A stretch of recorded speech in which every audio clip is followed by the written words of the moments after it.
Et pour celles et ceux qui sont arrivés après la petite annonce de ce matin, je redis donc que malheureusement Philippe Portier est en convalescence. Et par ailleurs, que donc nous aurons une table ronde au moment de la pause déjeuner, qui doit être encore calée exactement dans son horaire. Je crois que Laetitia Atlanio n'est pas arrivée, mais elle va arriver avec ses invités. Et nous aurons à la fois le temps de manger et d'écouter la table ronde. Voilà. Donc, je vais laisser la parole à Aude et Frédéric. Je vous repréciserai tout cela tout à l'heure. Merci beaucoup. On redémarre donc pour cette seconde partie de la matinée avec un objet qui est devenu une sorte de symbole universel du confinement, qui est le masque, avec l'intervention donc de Frédéric Keck, directeur du laboratoire d'anthropologie sociale, qui va nous parler du coup des usages matériels et symboliques du masque dans les territoires sentinelles. Bonjour à tous. Alors je vais vous présenter moi aussi des tableaux statistiques, mais je suis très mal formé à la présentation des chiffres. Je suis anthropologue, donc j'ai plutôt fait des enquêtes de terrain sur la préparation aux pandémies en Chine. Mais j'ai été donc sollicité au début de la pandémie sur ce que le masque allait faire à nos sociétés par comparaison avec les sociétés asiatiques où il est porté contre les pandémies depuis une dizaine d'années. Et donc j'ai lancé un petit programme de recherche comparatif, donc international, sur les usages matériels et symboliques du masque, donc le masque chirurgical contre la Covid-19. Donc usage symbolique, c'est-à-dire interroger la conception de la personne. Il y a eu beaucoup de débats sur est-ce que le masque va contre la conception européenne du visage, la nécessité de se présenter à visage découvert dans l'espace public. Et puis, usage matériel, c'est la question de la matière dans laquelle est fait le masque. Est-ce que c'est du tissu ou est-ce que c'est du plastique? Et puis, comment il va être recyclé, comment il est fabriqué, comment il est stocké. Donc c'est toutes ces questions qu'on a choisi de poser dans ce que j'ai appelé des territoires sentinelles. Alors, donc l'expression vient justement des recherches que j'ai menées en Asie, où effectivement des territoires ont été des lieux d'expérimentation pour des mesures de contrôle des épidémies. Qui ensuite se sont étendus à d'autres territoires.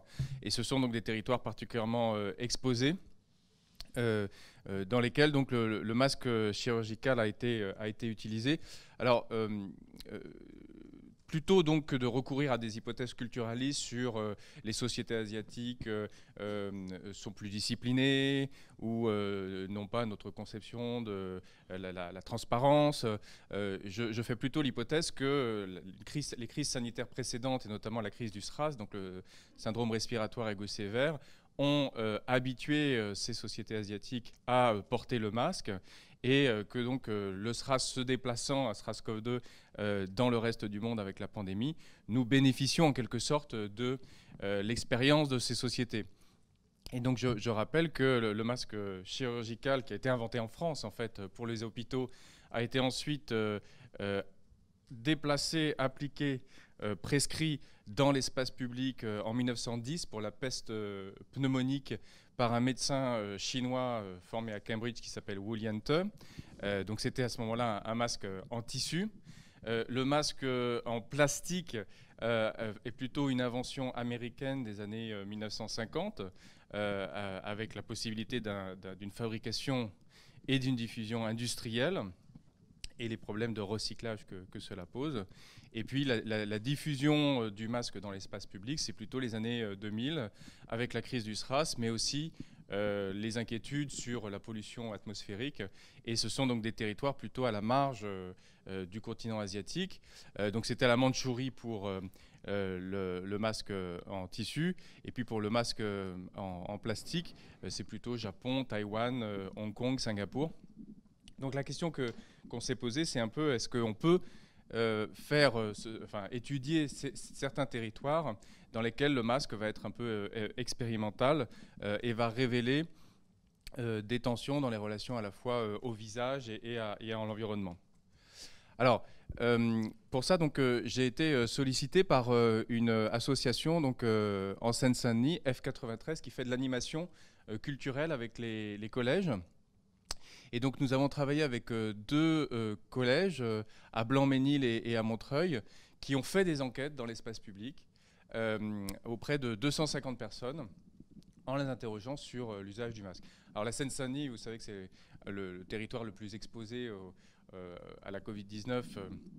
Il y a 2500 morts de la Covid-19, ce qui est quand même le taux de létalité le plus important pour la France. Donc c'était intéressant aussi de réfléchir sur les obstacles au masque. On a eu beaucoup de discussions aussi sur le lien entre le masque et les autres formes de protection du visage, notamment le foulard.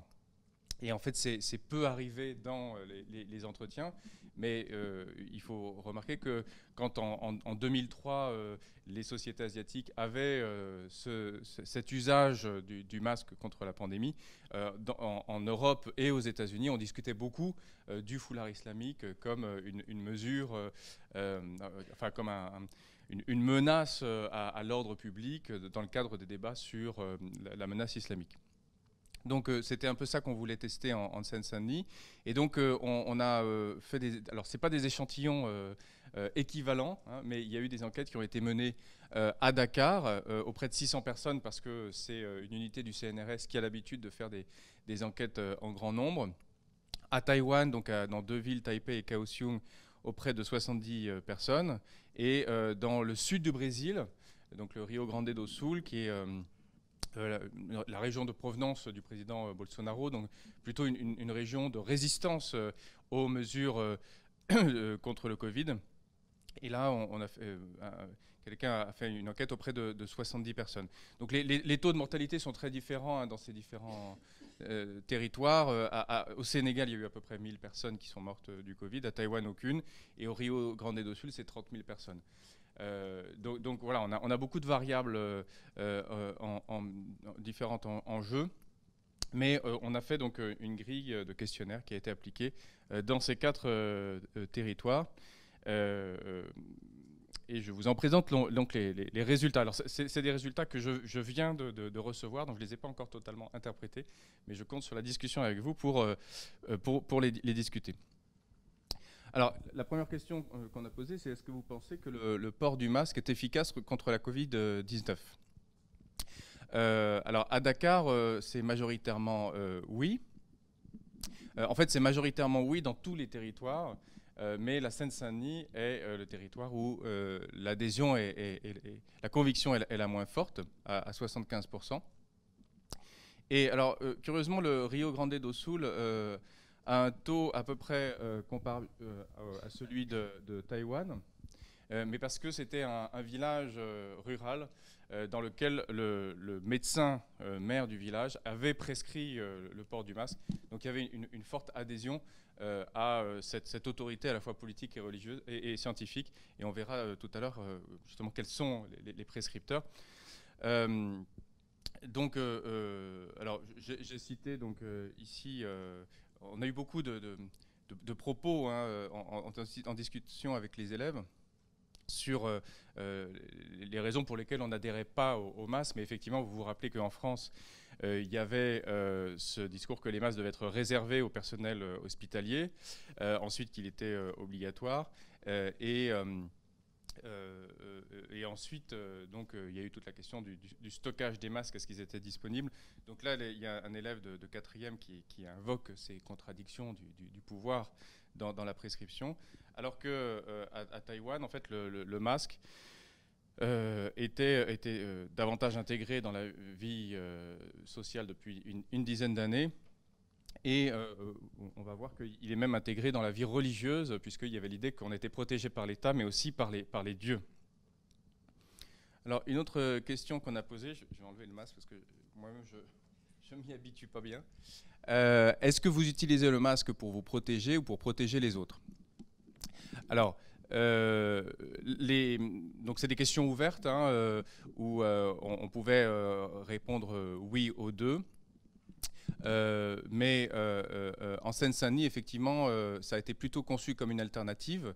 donc se protéger dans 47% et protéger les autres dans 53%.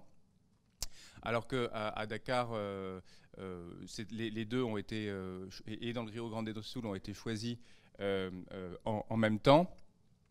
Alors, en fait, quand on demandait ce que signifiait se protéger, ça pouvait être se protéger de la maladie ou se protéger de l'amende.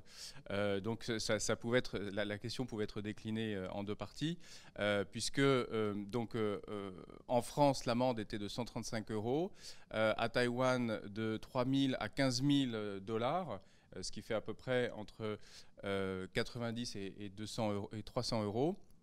Et puis à Dakar, de 200 à 20 000 francs CFA, ce qui fait à peu près entre 3 € et 15 €. Et donc le Rio Grande do Sul était le seul territoire où il n'y avait pas d'obligation à porter le masque. Et pourtant, là aussi, du fait de ce maire, il y avait une forte adhésion. Alors, est-ce que le masque vous évite de prendre les autres mesures de distanciation ou est-il complémentaire avec elles ? Alors ça, c'est une question qu'on avait travaillé avec des hygiénistes quand on avait élaboré le questionnaire pour savoir finalement si le masque, puisque la prescription de l'OMS était de porter le masque quand on ne pouvait pas utiliser les autres mesures de distanciation. Donc est-ce qu'à l'inverse, on pouvait faire le raisonnement, je porte le masque et donc je peux davantage être en contact rapproché avec les autres ou éviter le gel.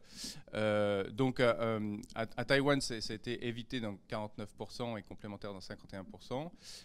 En Seine-Saint-Denis, 60% jugent que c'est complémentaire, donc là plutôt une adhésion aux mesures de distanciation sociale. Et dans le Rio Grande do Sul, complémentaire aussi. Ce résultat peut s'expliquer par le fait qu'à Taïwan, il y avait quand même très peu de cas. Et donc, le masque était une façon de montrer dans l'espace public qu'on était conscient de la menace, mais qu'il n'y avait pas de grand risque d'attraper le virus dans les interactions sociales. Quatrième question, quelles sont les autorités compétentes pour recommander le port du masque ? Alors, ça recoupe les enquêtes qui ont été présentées hier par Alexis Spire sur la confiance dans l'État et quels sont les représentants de l'État qui peuvent inspirer confiance. Donc on a interrogé sur les experts scientifiques et les médias. Alors, dans certains questionnaires, c'était séparé, dans d'autres, c'était regroupé. Donc c'est ceux qui obtiennent la plus grande adhésion, 87% à Dakar, 84% au Brésil et un peu moins en Seine-Saint-Denis ou à Taïwan. Les politiques bénéficient de la plus grande adhésion à Taïwan, mais parce que la lutte contre la Covid-19 est aussi un moteur de rivalité avec la Chine. Donc tout le personnel politique porte le masque et affiche ainsi son souci de ne pas attraper la maladie qui se développe de l'autre côté du continent chinois. Le résultat le plus surprenant, ça a été sur les autorités religieuses. Et c'était une façon d'interroger un peu sur les analogies entre le masque et le foulard islamique, mais ça a été finalement très peu abordé en Seine-Saint-Denis. Donc 2% seulement des personnes qui disent que les autorités religieuses sont compétentes, alors qu'on voit qu'à Dakar, c'est 27%, à Taïwan, 7% et au Rio Grande do Sul, 20%. Donc dans quelle mesure, effectivement, quelqu'un qui est plutôt prescripteur sur les questions de pureté spirituelle peut avoir une parole sur les questions de pureté, d'hygiène. C'était un point de désaccord là, entre les différents territoires. Et donc il faut rappeler qu'à Dakar, il y a eu un grand pèlerinage à Touba qui a été organisé au mois d'octobre dernier. Et la confrérie mouride qui organise ce pèlerinage a joué un grand rôle dans l'encadrement des mesures sanitaires. Donc porter le masque était un signe assez fort de contrôle. Dans l'Église catholique, il y a eu des résistances au port du masque, mais au Brésil, c'est plutôt l'Église évangélique là, qui était forte et qui utilisait cela dans les cérémonies religieuses. Et puis à Taïwan, il y avait carrément donc le port de masque sur des statues dans les temples, ou des déesses qui étaient apportées pour des rituels religieux avec le masque. Donc là, la religion n'est pas contradictoire avec l'usage du masque. J'ai oublié de préciser que les enquêtes ont été menées donc, entre octobre 2020 et avril 2021. Donc c'est vraiment toute la période de la pandémie. Cinquième question, est-ce que vous êtes gêné par le masque? Alors on avait plusieurs critères, mais on a retenu finalement un critère plutôt de gêne physique pour respirer et un critère de gêne social, donc d'interaction pour parler. Donc à Dakar et à Taïwan, qui sont des territoires plutôt chauds, la respiration a été invoquée comme un motif important. Alors que l'interaction sociale était moins gênante, peut-être justement parce qu'il y a l'habitude du port du masque, alors qu'en Seine-Saint-Denis et au Brésil, les gênes à l'interaction sociale ont été perçus comme plus fortes que les gênes à la respiration. Sixième question, quels sont les espaces dans lesquels vous portez le masque? Alors, donc là, j'ai fait une gradation en fonction des lieux dans lesquels le masque est davantage porté. Alors, dans certains espaces, c'est un port obligatoire. Dans d'autres, mais comme dans le Brésil, on retrouve, alors qu'il n'y a pas obligation, on retrouve cette même classification finalement. Donc, c'est les transports publics qui sont en premier. Alors, bon, Taïwan met 100%, alors tout ça est du déclaratif, hein, mais là, il y a vraiment une règle sur ces lieux, transport public, marché, hôpital à Taïwan. Une règle d'obligation de port. Donc transport public est majoritaire, même si en Seine-Saint-Denis, on n'atteint pas les 100 ou les 95%. Sur les marchés, donc on a à peu près la même proportion. À l'hôpital, c'est un peu moins fort. Et effectivement, c'est assez étonnant de retrouver 40% en Seine-Saint-Denis ou 48% à Dakar. Et puis ensuite, dans des espaces plus fermés ou plus privés, comme le bureau, où là il y a très peu de suivi à Dakar, davantage au Brésil. Dans la rue, où c'était pourtant obligatoire, seulement 47% par exemple en Seine-Saint-Denis. Et puis finalement à la maison, ce qui est assez intéressant, c'est que donc dans des lieux où le risque de transmission n'est pas considéré comme important, comme à Dakar ou à Taïwan, il n'y a presque pas de port à la maison. Dans des régions où il y a davantage d'exposition, comme en Seine-Saint-Denis ou dans le Rio Grande do Sul, on est plutôt de l'ordre de 15 à 20% à la maison. Septième question, comment vous êtes-vous procuré ce masque? On a donc distingué acheter un masque jetable, acheter un masque en tissu, donné par une administration et fabriqué à la maison en tissu. Et on a eu beaucoup de discussions au début du confinement sur le fait que parmi les multiples activités domestiques, faire du pain ou s'occuper des devoirs des enfants, on pouvait aussi faire un atelier de fabrication de masques. Alors en fait, la fabrication de masques en tissu a été finalement peu importante, surtout donc à Dakar avec 9% et au sud du Brésil avec 32%. C'est quand même majoritairement les masques jetables, mais ça c'est des réponses qui sont apportées plutôt au printemps, donc une fois qu'on a passé cette première phase de curiosité, de découverte des potentialités du masque. Donc, et puis il commence à y avoir des enquêtes montrant que le masque en plastique, le masque jetable était plus efficace que le masque en tissu.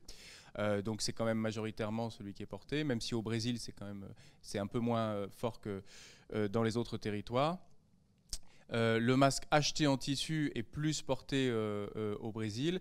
Et alors le chiffre que je trouve assez frappant, c'est que donné par une administration, on a des taux assez bas à Dakar, à Taïwan et dans le Brésil. Et par contre, on a 28% dans la Seine-Saint-Denis, ce qui montre la présence de l'État social dans des territoires où c'est quand même un budget de pouvoir acheter des masques, surtout dans la première phase de l'épidémie.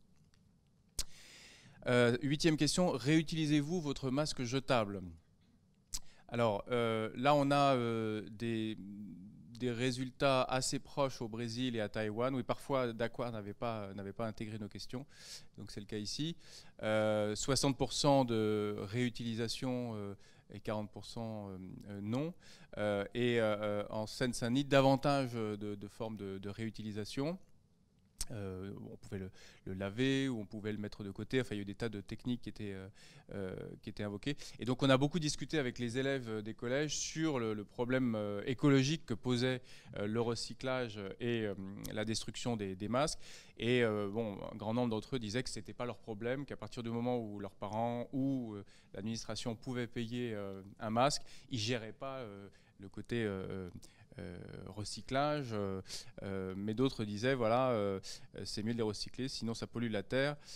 Et ils invoquaient donc d'autres problèmes de recyclage, notamment donc les pailles de soda qui étaient fabriquées dans le même matériau que les masques. Donc voilà une image de masques qu'on trouve un peu partout, mais effectivement on peut imaginer que d'ici un siècle, les archéologues du passé, je salue ici Jean-Paul Dumoule, retrouveront des quantités de masques comme une trace de la pandémie. En tout cas, c'est vraiment le débat que l'on doit avoir aujourd'hui sur l'usage du plastique qui tendait à décliner et qui, du fait de la consommation de masques, a trouvé un nouvel usage. Alors, donc, après avoir fait toutes ces questions, on a aussi fait des entretiens qualitatifs, donc, avec les familles notamment. Ou avec les élèves. Et donc, on leur a demandé qu'est-ce que le masque avait changé dans leur vie quotidienne. Donc, on a relevé un peu les mots qui revenaient le plus. Donc, il y avait la peur, le fait qu'on ne voyait plus que les yeux, donc la limite à l'interaction sociale, qu'on perdait les câlins, qu'on ne voyait plus le maquillage, mais que ça permettait d'éviter de se maquiller. Alors, il y avait toute la question, on s'y habitue, du coup, on oublie qu'on l'a, et parfois on oublie de le mettre en allant au collège. La notion de retard et de flemmard sont intéressantes parce que ça implique, en fait, au moment de partir au collège, de ne pas oublier de prendre son masque. Et puis, on a la notion de télétravail qui est associée parce qu'on voit les parents qui ne portent pas le masque en faisant du télétravail, alors que pour les collégiens, il faut aller à l'école avec le masque. Et puis voilà, il y a les problèmes de gêne, la chaleur ou d'interaction sociale, la méfiance. Donc on a rassemblé tous ces mots, mais effectivement on a beaucoup de carnets comme ça qui ont été remplis par les élèves eux-mêmes, des transcriptions d'entretien. Et tout ça va donc a été collecté par l'association F93. Donc c'est complémentaire avec les entretiens quantitatifs qu'on a menés dans les autres régions. Et donc pour finir, je remercie tous ceux qui ont participé à cette enquête collective. Donc en Seine-Saint-Denis, effectivement, l'association F93, donc avec le soutien de Floris Pagès, et puis donc deux anthropologues, Anna Guevara et Mathilde Caro, et puis toutes les équipes enseignantes qui ont participé à ce projet avec beaucoup d'enthousiasme et qui étaient très fiers de savoir qu'on allait partager le travail des élèves aujourd'hui dans un colloque à Aubervilliers. Et puis donc dans les autres territoires, donc deux doctorants qui travaillent avec moi à Taïwan, Rong Tai-Shun, et au Rio Grande do Sul, Philippe Drujon. Et à Dakar, donc c'est l'UMIFRE du CNRS, dirigé par Enguerrand Marcia. Avec lequel donc, nous allons faire une publication. Donc les questions que vous me poserez seront très utiles pour le retour sur ces premières données.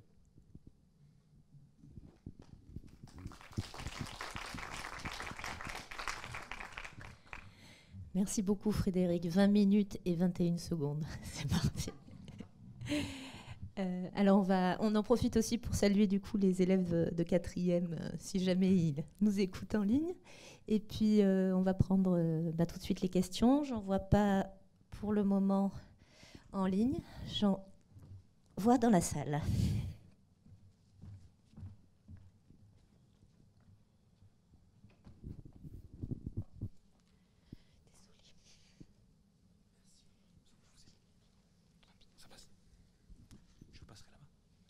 C'est vous qui tenez, oui, c'est ça.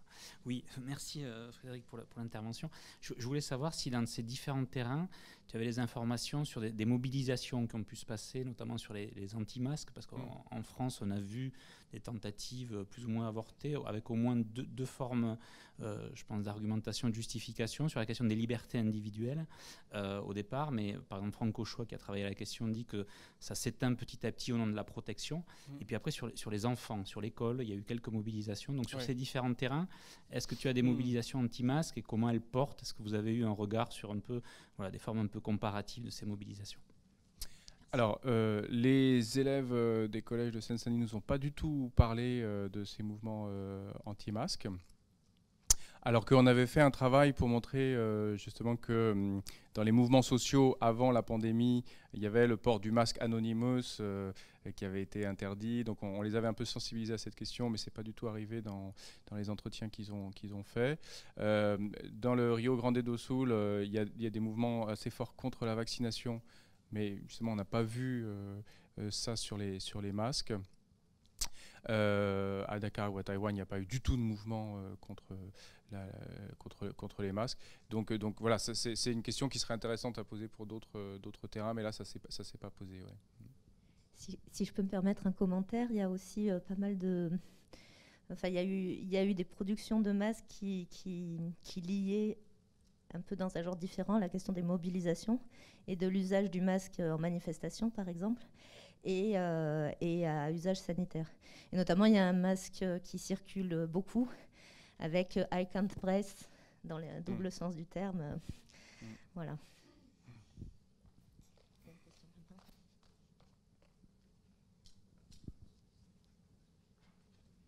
Oui, j'ai oublié de préciser qu'on avait aussi un accord avec l'unité du CNRS à Tucson, dans l'Arizona, pour faire cette enquête. Et en fait, ça nous a pris 6 mois pour faire le formulaire de consentement, parce que c'était tellement conflictuel, la question du masque dans l'Arizona. Et du coup, le temps d'arriver au formulaire de consentement, en fait, le masque était retiré de l'espace public. Donc là, on n'a pas pu faire l'enquête. Merci beaucoup pour cette présentation très intéressante. Moi, j'avais une question autour des variabilités sociales du rapport au masque. Dans les différents, est-ce que vous avez pu commencer à les regarder dans les différents terrains? Ce que j'ai pas très bien compris, c'est sur la comparabilité des différents terrains, en fait, en termes d'âge. J'imagine que plus tard, vous allez pouvoir ajuster sur les différences d'âge ou de milieu social entre les différents terrains. Et je voulais savoir aussi, par rapport aux entretiens, vous avez conduit un certain nombre d'entretiens, j'imagine, de type semi-directif. Qu'est-ce que ça peut vous indiquer sur les variabilités en termes de position sociale au sens large du terme? Merci. Alors, merci pour cette question. Donc, les entretiens qualitatifs, ça a été mené par les élèves avec leurs parents. Donc là, on a plutôt un échantillon, voilà, de personnes entre 30 et 50 ans. Les questionnaires étaient donc dans la rue, donc avec des échantillons assez larges. Donc on a la répartition par âge et on a une question finale sur le niveau de vie, l'estimation par les gens de leur niveau de vie. Mais par contre, et après on pourrait corréler effectivement les réponses avec l'estimation du niveau de vie. À Taïwan, on a une appréciation assez fine de l'âge, où on voit que les plus âgés vont adhérer au masque et vont plutôt faire du masque tissu, alors que les plus jeunes vont plutôt prendre le masque jetable. Donc on a ces répartitions en termes d'âge. Donc c'est un travail qu'on peut faire en fonction effectivement des questionnaires qu'on a déjà reçus, d'affiner en fonction de ces critères. Bonjour, merci pour votre présentation. Je me demandais si vous aviez des informations, des données sur les autres usages possibles du masque, autres usages sociaux, comme ça a pu être décrit par exemple pour les moustiquaires, les autres usages que de dormir sous la moustiquaire. Et je me demandais par exemple, se protéger de la pollution, vous l'avez un peu évoqué, se protéger du soleil peut-être. Moi, c'est des choses qui m'étaient revenues un peu comme ça sur le terrain. Pour garder une peau blanche, éventuellement en Asie. Et alors, j'avais interrogé ça comme ça, sans enquête, au Laos. Et il y avait des informations qui étaient revenues sur le rapport aux pays voisins. Donc, j'avais trouvé ça intéressant. Notamment, au Laos, il était dit que ça venait du Vietnam, que voilà, ce port du masque il y avait une influence du Vietnam. Voilà, je me demandais donc les choses qu'on peut apprendre connexes autour du port d'un objet comme ça. Alors, on a eu effectivement se protéger contre l'amande, mais on n'a pas eu se protéger contre le soleil ou se protéger contre la pollution. C'est pas beaucoup revenu. Et par contre, la question de savoir si effectivement on porte le masque parce que dans le territoire d'à côté on n'en porte pas. On n'a pas prévu de questions à cet usage-là, mais je ne l'ai pas vu arriver dans les entretiens, mais il faudrait que je regarde à nouveau, parce que c'est sans doute très important. Alors, notamment, donc, je pense là, dans ce village du sud du Brésil, ils portaient le masque vraiment, alors que dans le reste du Brésil, on ne le portait pas. Donc il faudrait voir effectivement, est-ce qu'il y avait un sens de communauté, est-ce que c'était une façon d'éviter la vaccination. Donc effectivement, il y a un facteur de distinction. Oui.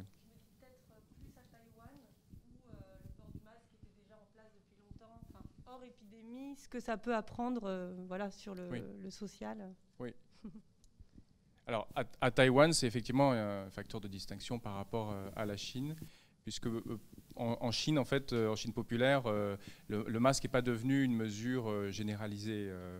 Là, je mène des enquêtes sur les marchés où on voit que le masque n'est pas du tout généralisé.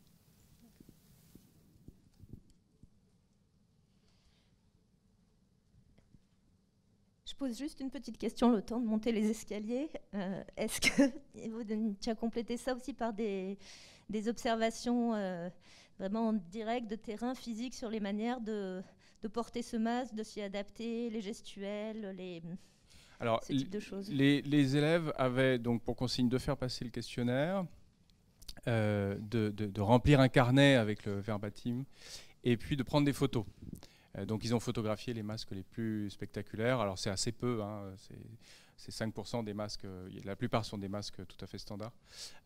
Mais par contre on n'a pas tellement décrit les gestes, parce que finalement c'était sur la base de l'interaction sur un lieu public. Donc c'était pas une interaction longue, c'était une interaction plutôt courte.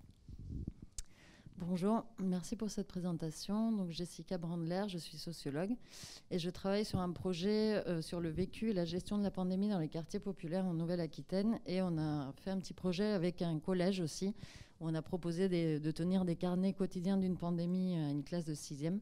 Et la question du masque, elle est souvent abordée. Je me demandais si dans votre échantillon, dans votre étude, porter le masque était représenté comme un acte citoyen, voilà, du côté des collégiens et des collégiennes, parce que ça ressortait énormément dans les carnets recueillis.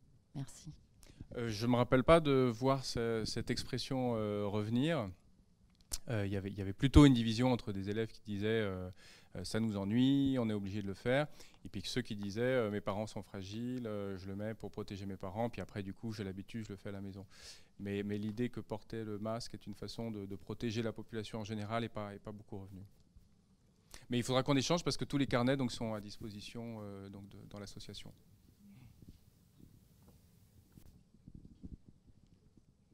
Allez, on a le temps encore d'une question. Bonjour, merci pour votre présentation. Moi, je me demandais si tous les résultats que vous nous avez montrés en comparant ces territoires différents, vous alliez les croiser entre elles éventuellement, parce que je m'interrogeais par exemple sur la question de porter le masque pour se protéger soi ou protéger les autres. Et il y avait une autre question qui était quand je mets le masque, est-ce que du coup j'abandonne les autres mesures? Enfin voilà, je me disais peut-être voir ce qu'avoir répondu à l'une des questions implique sur les réponses à l'autre. Par exemple, je ne sais pas si vous avez regardé. Il y aurait peut-être des questions qui seraient intéressantes à croiser comme ça et voir si c'est les mêmes phénomènes sur les différents territoires, les mêmes choses qui vont ensemble, enfin les mêmes réponses qui vont ensemble. C'est-à-dire, est-ce qu'on est influencé par la question précédente pour répondre à la question suivante ou Non, est-ce que c'est les mêmes personnes qui vont avoir répondu telle réponse à une des questions? Est-ce que c'est oui. Est-ce que les personnes qui ont dit, par exemple, je le mets surtout pour me protéger, plutôt que pour protéger les autres, est-ce qu'elles vont avoir répondu plutôt quand je mets le masque, j'abandonne les autres mesures ou pas, ou de façon différente? Et est-ce que c'est la même chose sur les différents territoires? Oui, ça permettrait effectivement de distinguer des groupes, des profils d'usage. Juste la question sur est-ce que porter le masque m'évite de prendre les mesures de distanciation sociale, ça c'était vraiment une question qu'on a introduite parce que les hygiénistes voulaient savoir. Et en fait, ça a demandé un gros travail de traduction dans les différents terrains. Donc là aussi, il faudrait voir comment chacune des enquêtes, chacune des équipes d'enquête s'est appropriée cette question.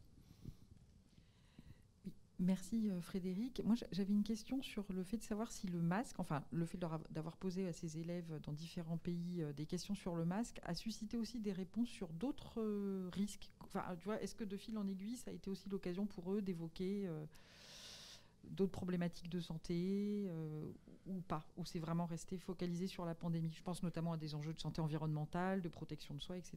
Oui. Non, alors c'est assez resté focalisé sur le masque, mais parce qu'on avait toute une formation initialement sur justement les significations symboliques du masque. Pourquoi est-ce que dans les autres sociétés, on portait le masque dans des conditions rituelles? Et la question, c'était de savoir comment un objet rituel devenait un objet du quotidien, en fait. Et donc le rapport entre le masque et la maladie était vraiment très, très minoritaire dans les discussions qu'on avait avec les élèves. Et par contre, ce qui les amusait, c'était de voir comment le masque devenait un vecteur d'interaction avec des gens qui ne connaissaient pas. C'est-à-dire que c'était le point commun de tous les gens dans la commune. Ils n'avaient jamais fait ça, d'interroger des gens dans des marchés ou dans la rue. Ça posait d'ailleurs des fois des problèmes de traduction. Les élèves devaient traduire les réponses de gens qui ne parlaient pas français. Donc le masque était plutôt vu comme voilà, un vecteur de communication qu'un vecteur de protection contre la maladie. Allez, dernière question. Ça fait 3 fois dernière question. Merci pour cette présentation. Je me demandais si votre action auprès de ces élèves a été pédagogique, dans le sens, est-ce qu'ils ont mieux compris pourquoi on demandait à des gens potentiellement porteurs de virus de porter le masque pour protéger les autres, et du coup, est-ce que ça a incité des ateliers de fabrication, ou que sais-je encore, dans les collèges où vous avez fait l'enquête? Alors, ça a suscité un grand enthousiasme chez les élèves, mais parce que c'était l'occasion de sortir de leur collège alors toutes leurs activités étaient annulées. Par contre, dans le retour qu'on a fait avec eux, on voit que ça n'a pas eu tellement d'impact sur leur adhésion aux politiques sanitaires. Mais par contre, je crois qu'ils ont compris ce que c'est que faire une enquête en sciences sociales. Et notamment, ce qui a été très intéressant, c'était que j'ai présenté ces données il y a 2 semaines, et des questions qui n'avaient aucun sens pour eux, par exemple sur la religion, où on avait une question dans laquelle tous ont répondu positivement, c'était est-ce que le président de la République doit porter un masque? Mais si on avait été dans l'Arizona, il y aurait eu des réponses différentes. Donc en tout cas, la comparaison entre les réponses qu'ils trouvaient, qui leur semblaient souvent banales, et ce qu'on avait dans les autres pays était intéressante pour eux. Merci beaucoup Frédéric. Il n'y aura pas de 4e dernière question.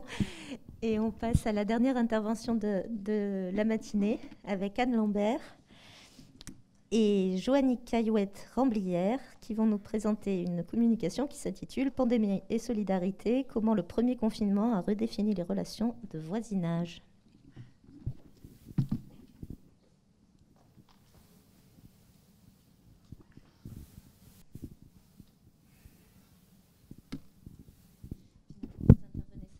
Oui, bonjour à tous et à toutes. Bon, je vais enlever le masque. Je vais d'abord excuser Anne Lambert qui n'a pas pu être présente aujourd'hui. Donc on a préparé cette communication et cette enquête ensemble, et je vais essayer d'en rendre compte le plus fidèlement possible seule. Elle n'a d'ailleurs pas été préparée qu'avec Anne Lambert, puisque ce dont je vais vous parler aujourd'hui est issu d'un volet de l'enquête Coconel qu'on a construit à l'INED et qu'on a appelé Logement et conditions de vie, en partenariat avec différents membres de notre équipe de recherche Logement, inégalité spatiale et trajectoire, notamment donc Élie Guéraud, Guillaume Leroux, Violaine Girard et Catherine Bonvalet. Alors, Je pars du constat ici que le premier confinement, donc cette enquête, je vais avoir l'occasion de le redire, mais s'intéresse vraiment seulement au premier confinement et non pas au confinement suivant, se traduit avant tout par un repli contraint sur l'espace domestique et sur l'espace proche, puisque, pour rappel, pendant ce premier confinement, tout déplacement sans motif valable était possible dans un rayon de 1 km et pour une durée limitée d'1 heure. Donc, on peut penser que, sauf motif valable et activité très précise, l'ensemble de la vie des individus se déroulait soit dans l'espace du logement, soit dans ce rayon de 1 km. Ce repli contraint a d'abord eu des effets sur le choix d'aller dans un ou un autre logement et de savoir avec qui est-ce qu'on va s'enfermer dans ce logement pour une durée qui était indéterminée au départ. Donc dans l'enquête, on mesure, et c'est quand même un élément important à avoir en tête pour la suite, on estime que 13% des enquêtés changent de logement ou de personnes avec lesquelles ils vivent pour la durée du premier confinement. Une autre modification qu'implique ce repli contraint sur les logements, c'est que le logement ne se vide plus en journée. Contrairement à ce qui se passe en temps normal, où les actifs sortent pour travailler, les enfants vont à l'école, les activités culturelles, de loisirs, etc. Le logement ne se vide plus en journée. Un tiers des personnes en emploi s'arrêtent de travailler, un autre tiers est placé en télétravail. Et les établissements scolaires et crèches ferment, sauf pour le personnel prioritaire. Les seuls déplacements permis sont donc sur un rayon très restreint, donc de 1 km et pour une durée d'1 heure.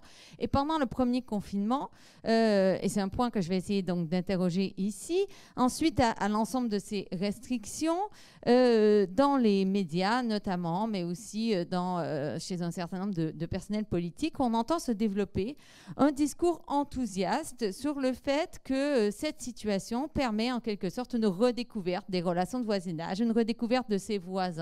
C'est l'occasion de retrouver la solidarité qui aurait été oubliée dans notre société envers ceux qui vivent à côté de nous.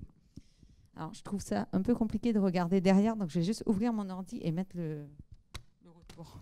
Pardon. Hop.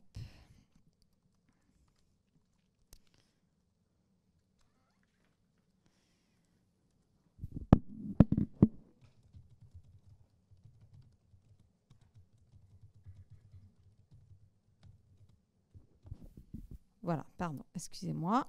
Hop. Et puis j'avance ici. Alors, nous, ce qu'on a voulu interroger, c'est qu'en est-il en pratique par rapport à ce discours enthousiaste sur les relations de voisinage? Comment est-ce que ces relations, en réalité, se reconfigurent pendant ce premier confinement? Est-ce qu'elles augmentent? Est-ce que les échanges de services, les relations de voisinage augmentent pendant le premier confinement? Qui sont ceux qui s'impliquent davantage dans leur voisinage? Est-ce que ce sont les mêmes qu'en temps ordinaire? Et surtout, que peut le voisinage dans ce contexte? Est-ce que le voisinage peut réellement protéger de l'isolement, des conséquences économiques, sociales ou psychologiques de la crise sanitaire? Pour cela, donc, je vais m'appuyer sur l'enquête Coconel, logement et conditions de vie, construite à l'INED en partenariat avec le consortium Coconel, qui est en fait une enquête par questionnaire. Qui a été passée en ligne au cœur du premier confinement. Donc, elle s'est déroulée entre le 30 avril et le 4 mai 2020, donc pendant vraiment la période de restriction du premier confinement strict, auprès d'un échantillon représentatif de la population de la France métropolitaine grâce à la méthode des quotas. Elle a conduit à plusieurs publications, dont l'ouvrage L'explosion des inégalités qui se construit principalement autour d'une autre enquête en parallèle dont je ne parlerai pas ici, qui est celle de portraits sociologiques approfondis sur des ménages en temps de crise et qui inclut tout un chapitre sur cette enquête Coconel et à 2 populations et sociétés, dont un sur le thème qui nous intéresse aujourd'hui, comment voisine-t-on en France, dans la France confinée?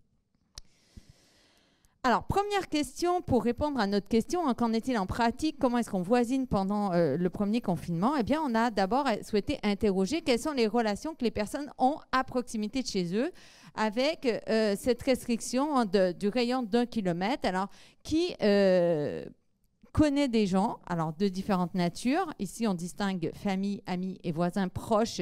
Voisins proches étant définis comme voisins dont vous connaissez le nom. Qui a de telles connaissances dans ce rayon d'1 kilomètre. Alors, on va distinguer 2 principes de différenciation pour le fait d'avoir des connaissances dans ce rayon d'1 kilomètre. Le premier qui est présenté ici, c'est que ce sont les variations selon la position sociale du ménage. Alors, ici, vous voyez la part de personnes qui déclarent connaître un membre de sa famille, un ami, un voisin proche ou aucune de ces relations, selon la position socio-professionnelle du ménage. Et donc, dans la première case, on observe que pour les ménages à dominante cadre, ce sont eux qui ont moins souvent un membre de leur famille dans ce voisinage proche, ce qui est un résultat assez connu en sociologie, puisque les familles de cadres sont plus mobiles et moins ancrées familialement. Elles sont à peu près autant que la moyenne à y avoir un ami, mais beaucoup plus nombreux. C'est la catégorie de ménage la plus nombreuse, qui est la plus nombreuse à déclarer connaître un voisin proche dans son quartier. Dans ce rayon d'1 kilomètre.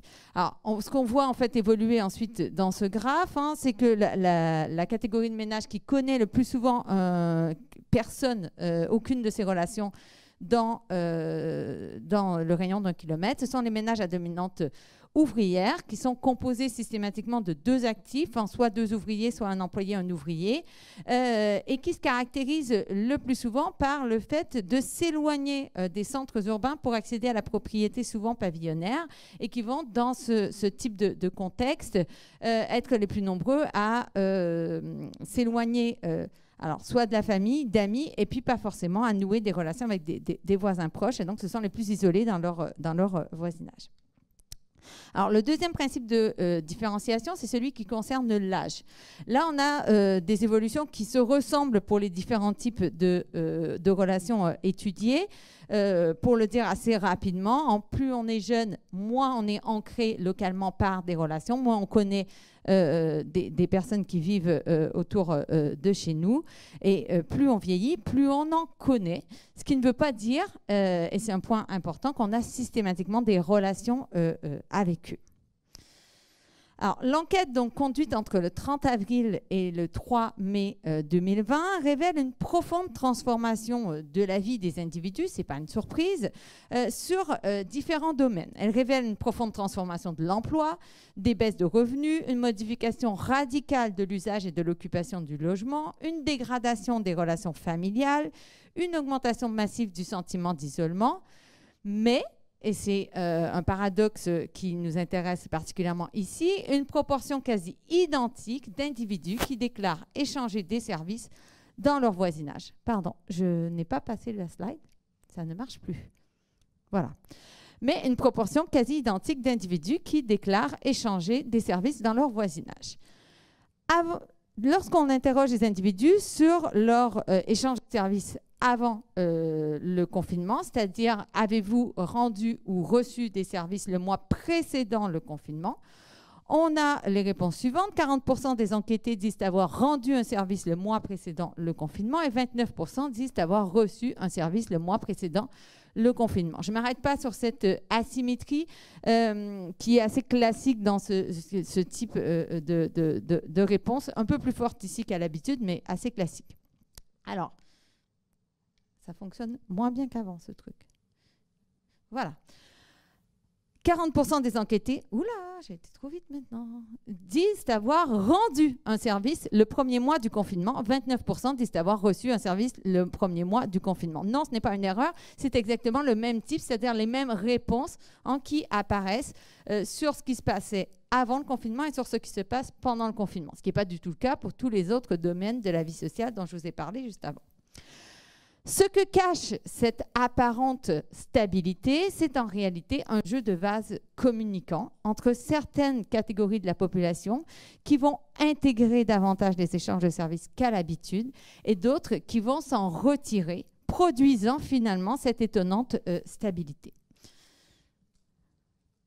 c'est ce que l'on va observer en s'intéressant ici à deux critères dans la population. Le premier, c'est l'âge.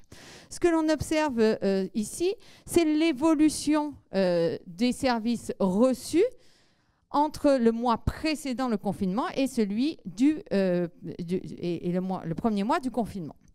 On observe que pour les catégories d'âge les plus jeunes, donc les 18-24 ans, 25-44 ans, 45-59 ans, la proportion de services reçus diminue. Elle augmente légèrement pour les 60-74 ans et surtout elle augmente de façon assez importante, en plus 15% pour les 75 ans et plus. Alors comment est-ce qu'on peut expliquer cet état de fait? D'abord par la focalisation des discours médiatiques et politiques sur la solitude et la vulnérabilité des personnes âgées, décrites comme étant plus vulnérables, bien entendu, d'un point de vue sanitaire. Hein, elles sont les premières victimes d'un point de vue sanitaire de la crise, mais aussi potentiellement beaucoup plus vulnérables que les autres catégories de population à l'isolement et dans une sorte de contre-performance à ce qu'a été la société française pendant la canicule de 2003. Il y a une sorte d'injonction assez forte de dire n'abandonnez pas les personnes âgées qui sont les plus susceptibles de souffrir de l'isolement. Les personnes âgées, par ailleurs, sont souvent en retrait des relations actives dans leur voisinage. Ça, c'est ce que l'on observe dans d'autres enquêtes, et notamment dans une enquête que j'utilise ici un peu en toile de fond sans l'expliciter pour interpréter ces données, qui est l'enquête Mon quartier, mes voisins, conduite à l'INED et au CNRS en 2018 sur les relations de voisinage, et qui montre que les personnes âgées sont souvent en retrait des relations de voisinage. Elles se retirent progressivement avec la montée en âge, mais elles conservent des connaissances, des liens faibles du fait de leur ancienneté de résidence, c'est-à-dire qu'elles mettent un peu en veille leurs relations, mais celles-ci continuent d'exister. Et c'est ce qu'on voyait tout à l'heure par le fait qu'elles connaissent plus souvent un voisin proche que les autres catégories de population. Et donc, la crise peut activer ces relations en veille, puisque le lien faible existe préalablement.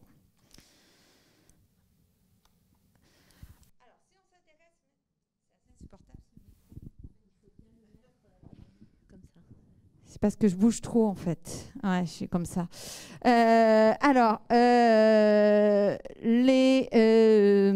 Deuxième catégorie de population qui va nous intéresser, c'est selon la configuration familiale. Alors, ce que l'on observe sur ce graphe, donc la première catégorie, c'est celle des solos, qui se recoupe en partie avec celle des personnes âgées, qui est celle qui connaît le plus une augmentation des services reçus pendant le premier confinement. Toutes les autres catégories, et en particulier les configurations familiales composées d'enfants, donc les couples avec enfants, moins 9%, les familles monoparentales, moins 13%, se retirent des échanges de services par rapport à l'habitude. Il y a plusieurs explications à ça. D'abord, la surcharge domestique et parentale qu'a pu renseigner un certain nombre de travaux qui impliquent que les familles avec enfants sont davantage contraintes de gérer avant tout l'éducation des enfants, la continuité pédagogique, toutes les tâches domestiques qui s'ajoutent aux tâches ordinaires et pour certaines d'entre elles sont mises en télétravail ou continuent de travailler à l'extérieur. La deuxième explication à cette baisse des services des familles avec enfants pendant le premier confinement, c'est qu'il y a une mise à l'arrêt des sociabilités qui, en temps normal, soutiennent et accompagnent les services de voisinage. Ça, c'est un autre résultat qu'on observe dans l'enquête Mon quartier, mes voisins, c'est qu'on n'a pas d'un côté des gens qui échangent des services dans leur voisinage et d'autres des gens qui ont des relations de sociabilité de type s'inviter pour des repas, des apéros, des cafés, des goûters, les enfants pour les anniversaires, etc. En général, ces deux types de pratiques se cumulent et donc ceux qui participent aux échanges de services sont aussi ceux qui invitent leurs voisins à domicile, échangent tout un ensemble de sociabilités. Avec l'arrêt imposé des sociabilités, on peut penser qu'elles ne soutiennent plus, elles n'accompagnent plus les échanges de services en temps ordinaire. Et donc, ça implique un recul assez important pour ces catégories de population. Dernier point, on pourrait penser que une partie de l'explication du fait que les familles avec enfants se retirent des échanges de services, c'est simplement qu'elles en ont moins besoin, puisqu'une partie de leurs échanges de services sont liés aussi à ce qui a trait aux enfants et aux activités des enfants, aller chercher les enfants à l'école, aller les chercher à une activité périscolaire, etc. Tout un ensemble de choses dont on n'a plus besoin pendant le premier confinement. Or, l'enquête Mon quartier, mes voisins montre que les familles qui entretiennent des services liés aux enfants entretiennent quasi systématiquement toujours d'autres types de services en parallèle. Et donc, on peut penser que c'est vraiment un retrait pour d'autres raisons qui implique que ces familles se retirent des échanges de services pendant le premier confinement. La conséquence de ça, c'est que se crée une situation assez rare d'asymétrie dans les échanges de services. En général, les personnes qui déclarent recevoir un service déclarent aussi en rendre. C'est plutôt rare de déclarer recevoir un service et ne pas en rendre, d'être dans cette situation asymétrique. Et si on regarde ce qui se passe avant le premier confinement, par exemple pour la première tranche d'âge, les 18-24 ans, 78% des gens qui déclarent recevoir un service déclarent également en rendre. On est dans une situation assez symétrique.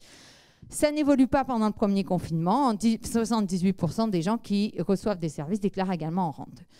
Il y a une catégorie d'âge pour laquelle ça évolue de façon assez drastique. Ce sont les 75 ans et plus qui, en temps ordinaire, sont dans une situation de symétrie, mais pendant le premier confinement, se retrouvent en situation de recevoir des services sans pouvoir en rendre.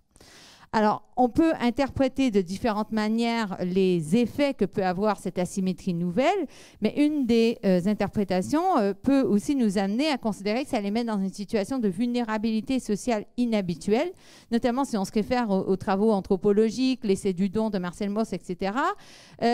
C'est placer des personnes en situation de domination que de les mettre dans une situation où elles sont conduites à recevoir sans pouvoir rendre. Et c'est ce qui s'est passé pour une période courte pour les personnes âgées. Alors, dernier point de ma présentation, est-ce qu'échanger des services dans son voisinage protège du sentiment d'isolement ? Alors, ce que l'on voit sur ce graphe, c'est ce qu'était le sentiment d'isolement avant le confinement et comment est-ce qu'il évolue pendant le confinement. Ça n'a pas changé. Voilà. Donc, ce que l'on observe donc, sur le tableau, hein, c'est donc dans la première colonne le sentiment d'isolement avant le confinement et dans la deuxième colonne le sentiment d'isolement pendant le premier confinement. Premier constat, ce ne sont pas, mais loin s'en faut, les personnes âgées qui se sentent le plus isolées dans leur logement et dans leur quartier en temps ordinaire. Alors, la focalisation du discours sur l'isolement des personnes âgées est un peu, en tout cas, ne peut pas s'appuyer sur les données statistiques de ce type d'enquête qui montrent que, en fait, ce sont les jeunes qui sont les moins ancrés dans leur logement et qui sont les plus susceptibles de souffrir du sentiment d'isolement. Par contre, ce que l'on observe, c'est une augmentation donc, très forte pour l'ensemble des catégories de population. Hein. Sur l'ensemble, on passe de 16 à 38% de sentiments d'isolement, donc entre ce qui se passe en temps normal et ce qui se passe pendant le premier confinement. Et surtout, une évolution qui dépend d'autres critères. Et si on continue à s'intéresser à l'âge, l'augmentation est plus forte pour les personnes âgées que pour les jeunes, même si elle atteint des niveaux assez importants pour les jeunes. En 46% des 18-24 ans se déclarent isolés pendant le premier confinement. Est-ce que les échanges de services expliquent ou régulent régule cela. Sur ce graphe, on voit la même chose, mais ici, pas selon les critères sociodémographiques, mais selon le fait de connaître des gens dans cet entourage de 1 km et selon le fait d'être intégré dans les échanges de services avant ou pendant le confinement. Et on voit que ce sont les personnes qui connaissent des personnes dans un rayon d'1 km qui se déclarent les plus isolées pendant le premier confinement. De même, ce sont ceux qui participent aux échanges de services qui déclarent le plus une augmentation du sentiment d'isolement par rapport à ceux qui n'y participent pas.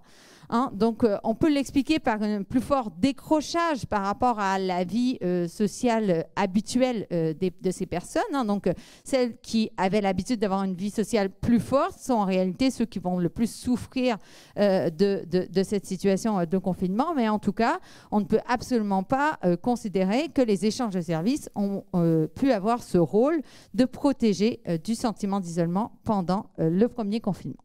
Alors, j'en viens à ma conclusion. Que peut le voisinage en temps de crise? Alors, ce que l'on observe dans cette enquête, mais aussi dans d'autres enquêtes sur lesquelles j'ai pu parler tout à l'heure, c'est que le voisinage, c'est une ressource, mais une ressource qui est inégalement distribuée. Alors, d'abord, socialement, selon les positions socio-professionnelles, les revenus, mais aussi spatialement, selon les types de quartiers et contextes socio-spatiaux. On a plus ou moins de possibilités d'avoir accès à cette ressource.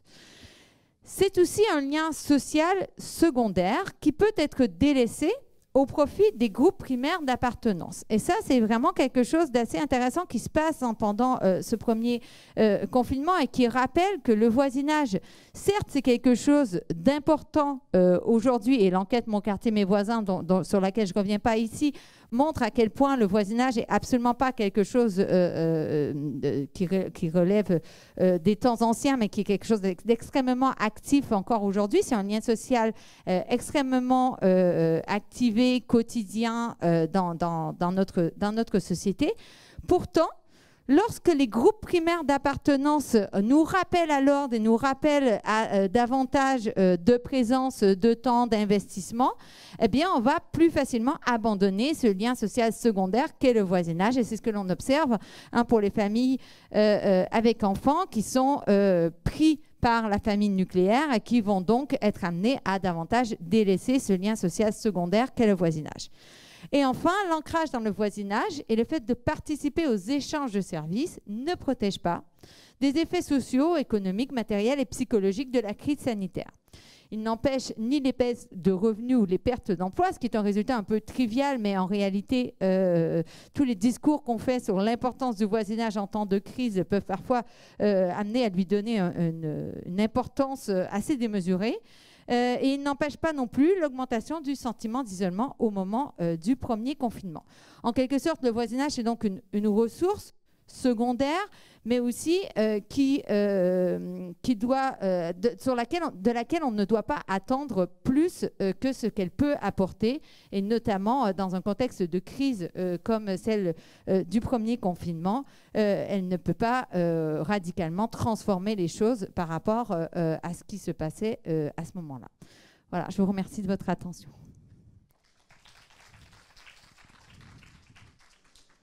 Merci beaucoup. Je vais peut-être commencer par la salle en ligne, si je puis dire. Si vous avez des questions en ligne, n'hésitez pas à les poser. Je sais que c'est plus difficile dans cette configuration, mais voilà, on prendra vos questions, bien entendu.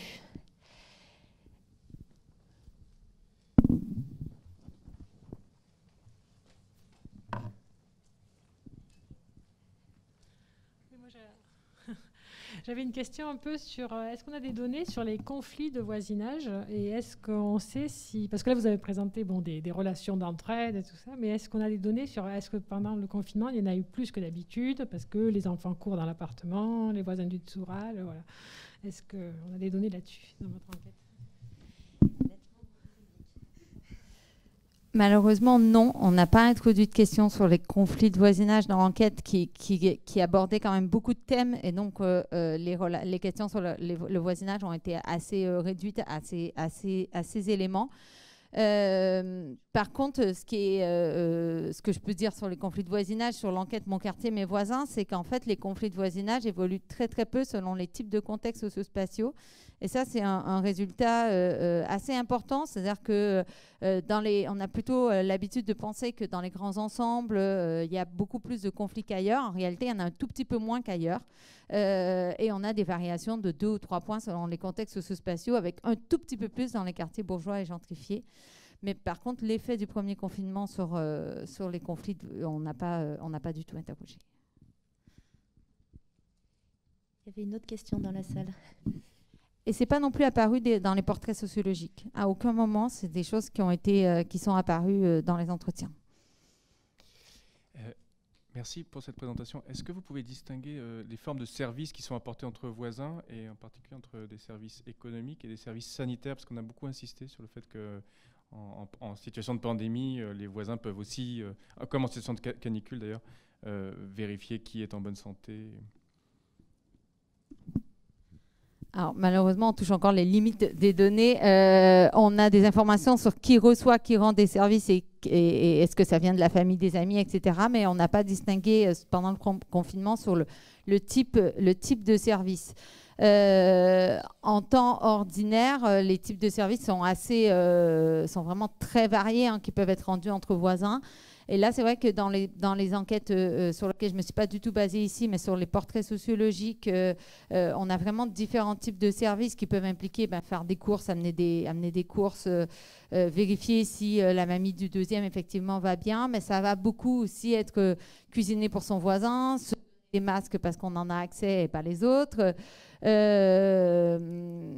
s'appeler, voilà. Merci Joanie. J'ai peut-être encore touché les limites de l'enquête, mais pardon. J'ai pas du tout de théorie là-dessus, mais je me demandais si vous aviez la possibilité de regarder un peu dans quelle mesure les choses différaient en milieu rural et en milieu urbain. Oui, j'en parlais tout à l'heure avec la collègue Dufond. Alors, dans l'enquête Coconel, on a des informations, mais qui restent liées au niveau de la commune. Donc, on peut regarder les effets rural-urbains. Et en fait, le résultat qu'on a, c'est qu'il n'y a pas d'effet sur les relations de voisinage telles que pendant le premier confinement. Voilà, ça a été le même effet. Ce qui n'est pas vraiment le même type de résultat qu'on observe dans mon quartier, mes voisins, où on a des écarts assez importants d'intensité et de forme de relations de voisinage, mais aussi parce qu'on s'intéresse à des contextes socio-spatiaux plus précis, et notamment lorsqu'on arrive en ville ou en banlieue, les choses diffèrent vraiment d'un quartier à l'autre. Et finalement, les grandes catégories rurales, urbaines, elles ne sont peut-être pas suffisamment pertinentes pour rendre compte de ces évolutions d'intensité. Par exemple, deux quartiers qui se distinguent énormément dans l'enquête voisinage, c'est les petites villes périurbaines et les communes rurales avoisinantes. C'est quasiment nos deux extrêmes, et pourtant, c'est à 10 km de résidence. Et dans une grande enquête nationale comme ça, on les met dans la même catégorie. Donc, en fait, il faudrait vraiment des choses beaucoup plus fines au niveau des quartiers et des contextes socio-spatiaux. Par exemple, de distinguer les grands ensembles des quartiers bourgeois des villes, etc., pour pouvoir voir apparaître des choses. Merci. Je me demandais si vous aviez questionné le rôle des réseaux sociaux dans le maintien ou la création de relations de voisinage, par exemple la création de groupes WhatsApp dans le voisinage. Et alors un petit peu, une question connexe, est-ce que vous avez pu voir par exemple des choses comme les réseaux sociaux, les apéros à distance éventuellement, ou alors des transgressions du type apéro collectif, chacun devant sa porte dans la rue, voire transgression apéro collectif sans distance sociale, voilà. Et si je peux me permettre d'ajouter dans cette catégorie, le mystérieux phénomène du 20h, est-ce qu'il a été cité? Et peut-être aussi, oui, les différences entre les régions, peut-être, ou les villes de France. Moi j'habite Marseille. Bon, peut-être qu'à Marseille, c'était plus... je sais pas, voilà. Alors, pour ce qui est des réseaux sociaux, encore une fois, nous, on n'a pas eu de questions là-dessus sur notre enquête. Par contre, l'enquête Vico, Vie en confinement, a interrogé les nouvelles relations qui se sont faites pendant le premier confinement. Et elle a mis en évidence elle a mis en évidence deux choses. La première, c'est que les nouvelles relations, elles se sont principalement faites par les réseaux sociaux. Et la deuxième chose, c'est que les réseaux sociaux sont venus en partie compenser avec une augmentation des réseaux sociaux à peu près équivalente à une baisse des relations en présentiel pendant le premier confinement. Pour ce qui est, par contre, des réseaux sociaux vraiment de voisinage, On les a interrogés dans l'enquête Mon quartier, mes voisins, encore une fois, donc pas sur le confinement, mais ça permet quand même d'avoir des hypothèses sur ce qui a pu s'y passer. On voit que en fait, les personnes qui utilisent les réseaux sociaux de voisinage, c'est à peu près un quart des personnes qui disent être en contact avec des voisins sur différents réseaux sociaux en 2018. Il y a un effet d'âge très très important, c'est-à-dire qu'au-dessus de 45 ans, ça devient très rare. Beaucoup plus rare, et puis surtout au-dessus de 60-75, mais c'est vraiment les jeunes qui par ailleurs utilisent beaucoup les réseaux sociaux dans leur vie qui vont les utiliser pour le voisinage. Et plus on voisine, plus on est sur les réseaux de voisinage. Ça n'a pas un rôle de compensation, c'est un rôle d'ajout. Alors, pour ce qui est des transgressions, elles ne sont pas apparues dans l'enquête quantitative, mais par contre dans les portraits sociologiques. Et ce qui est vraiment intéressant là-dessus, c'est qu'en fait, ces transgressions, elles ont de type apéro dans la rue, etc. Elles ont avant tout lieu dans les ménages les plus favorisés socialement. Alors, pour deux raisons. D'abord parce qu'on a les conditions physiques pour le faire sans se sentir trop en insécurité. Je pense à des petits lotissements vraiment très protégés de type gated communities où on sait qu'il n'y a personne d'autre qui va venir, on sait que personne ne va nous voir et on sait qu'on peut le faire à l'extérieur tout en gardant 2 mètres entre nous et on ne se sent pas trop en insécurité en faisant ça. La deuxième raison qui renvoie là pour le coup aux travaux de type ceux menés par Alexis Spire, etc., c'est le rapport aux règles et aux droits des classes supérieures qui implique régulièrement des petits arrangements avec le droit sans considérer qu'on est hors la règle, juste on s'arrange avec la règle. Et sur le 20h, alors, on ne l'a pas interrogé en tant que tel, ça apparaît beaucoup dans les entretiens. Par contre, c'est vraiment une sorte de... Ça a plus d'effet, en fait, sur la scansion du temps de la journée, comme étant quelque chose d'attendu, un moment, en fait, ça a plus que de rencontrer ses voisins, de voir ses voisins, c'est plus, on a une chose de prévue dans notre journée, c'est aller applaudir à 20h, le temps, il y a le temps qui revient en quelque sorte avec un horaire, par rapport à cette espèce de flou temporel qu'imposait le confinement. Si vous voulez avoir le temps de manger, il faut poser des questions rapidement et y répondre très vite aussi. Alors, très rapidement, je ne sais pas si l'enquête permet de le faire, mais peut-être les portraits sociologiques dont vous parlez. Je m'interrogeais quand vous parliez du sentiment d'isolement, en fait, sur la nature de ce sentiment, parce que l'isolement, il peut être professionnel, économique, affectif, etc. Et notamment dans les disparités que vous constatiez selon l'âge, je me demandais si justement c'était la même nature d'isolement dont il était question, et du coup peut-être aussi avec les liens sur les services rendus qui du coup ne s'expliquent pas de la même façon selon le type d'isolement, de sentiment d'isolement dont il pourrait s'agir. Oui, en fait, on parle du sentiment d'isolement dans son logement et du sentiment d'isolement dans son quartier. Donc, c'est vrai qu'on fait souvent le raccourci se sentir isolé, mais c'est vraiment se sentir isolé dans son espace de vie, celui sur lequel on est contraint pendant le premier confinement. Et donc, voilà, c'est plus lié à ces échanges de services et notamment, c'est lié beaucoup à l'ancienneté de résidence aussi et le fait que les jeunes se sentent plus isolés dans cet espace, c'est qu'ils compensent aussi avec d'autres espaces éventuels en temps normal, pas pendant le confinement, et parce qu'ils sont moins anciens et moins ancrés dans leur quartier. Merci beaucoup. On va s'arrêter là pour ce matin. Merci à tous les intervenants. Merci aux participants dans la salle et aussi en ligne que je veux saluer. On reprend à 12h30. Marie, si tu veux donner quelques indications.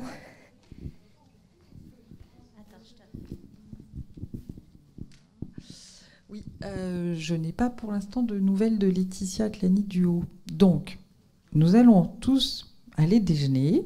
Et je vais prendre mon téléphone et quand nous aurons de ces nouvelles, nous aviserons pour l'organisation de la table ronde, pour la mise en place de la table ronde. Pardon. Et pour en ligne, on leur dit de revenir à... Alors,